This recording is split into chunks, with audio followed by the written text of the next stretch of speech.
All right, what's cracking, everybody? So, um, I know I haven't made a video in about 2 weeks. Part of that is because I had said that I would try not to make videos in the shop, and as you can see, that hasn't worked out. So, I want to apologize from the jump if the noise is loud. Now, this video is in response to a post that my wife showed me from Instagram. I don't know nothing about the whole Instagram thing, but the name on it was C's Post, CEE apostrophe S. So I guess that's the person's name on there. I don't know. But if you know who C is, hopefully C can see this video, okay? And I wanna read to you exactly what C. I don't know if C's a male or a female, but exactly what C wrote, and then we're gonna go from there, okay? C's post says, if you are watching the trials of Gabriel Fernandez, remember our Governor Gavin Newsom recently took the boyfriend off death row along with all other death row inmates. And C goes on to say, recall Gavin Newsom. C goes into details about what that guy did to that kid, and I think what the mom did. I don't know. And I don't want to go into all that. I haven't watched the movie, documentary, whatever it is. My wife did. I can't watch stuff like that. I can't watch when women are victimized or children are victimized. I can't do it. I don't have the stomach for that. It's something that I really despise, and I know that the majority of us despise, right? And so when I read that, I broke it all down to my wife, right? How C doesn't have an understanding of how California's death penalty really works and how their death row really works. And my wife said, you know, a lot of people don't know that. And I said, you know what, I'm gonna make a video about that. So first of all, I want to let you know, for those that don't know, in California, if you get the death penalty, you would basically die of old age before the state killed you, right? California average, I think their average is like one execution per 30 years, right? And so what taxpayers don't know and don't realize is, by having the death penalty in this state, we had, you know, it's a specialized unit, so it's more expensive to house people, even though they're in one of the most decrepit and the oldest prison in our state. You know, that place is over 100 years old, man. But having a specialized unit means it costs more to house them, and taxpayers are paying more. Okay, now, fuck all that. Because when C says recall Gavin Newsom, because Gavin Newsom, I don't care, you guys can recall Gavin Newsom for whatever you want, but in this, C is actually doing the opposite of what he or she, I think, wants to do. But that's only because he or she lacks the knowledge and understanding of the system. Okay, so the most, supposedly the most secured protective area for protective custody inmates in California was the PHU in Corcoran, 484 Right. I believe it was 484 Right.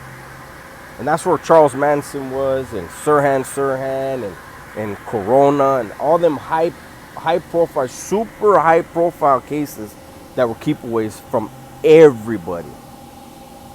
And even with that place being supposedly the most high-powered keepaway, PC, whatever, people still were able to touch people in that unit. It only happened occasionally, but it happened. Well, death row, for guys like the boyfriend that did that shit to that little boy, Once he was housed on death row, he was the safest. He was in the safest place on the planet for him. Death row has its mainline death row and its PC death row. And its PC death row, they don't touch each other. Them dudes are like Casey Anthony, I think was her name, that fucking dude, Scott Peterson or whatever his name was, the husband that killed her and their baby. They're Richard Allen Davis, Richard Ramirez, all those fucking weirdos, man. They were all housed in a specialized place on death row, and they're getting their 220 draws. They're getting on the phone every day. They got their TVs. They're just living, and they weren't gonna get touched. They weren't gonna get executed. They were just there, but they were safe. And when Gavin Newsom took people off of death row, they're no longer safe. The safest place for that guy that did that to little Gabriel was death row. Taking him off of death row, even if they put him in the PHU, at some point, somewhere, a CO is going to make it happen. Because the COs don't like that shit either. So a CO will put it in place where accidentally someone will be able to touch him, right? But I don't see him being able to go to the PHU. He's going to go to an SNY yard and something's going to happen to him. And so this video will be short, but just to let people know, the death penalty in California, everybody that's always said that we're for the death penalty, especially in cases of rape or child molestation or shit like that, you don't want the death penalty for somebody like that. If you are into vengeance, then you wouldn't want to see that person go to death row. You would want to see them get life without parole and have to go to a cell and get a cellmate. Because he's going to get in a cell sooner or later with someone that's not going to be okay with them. He's going to get in a building with somebody that's not going to be okay with him. And it's going to continue to happen until he dies, one way or the other.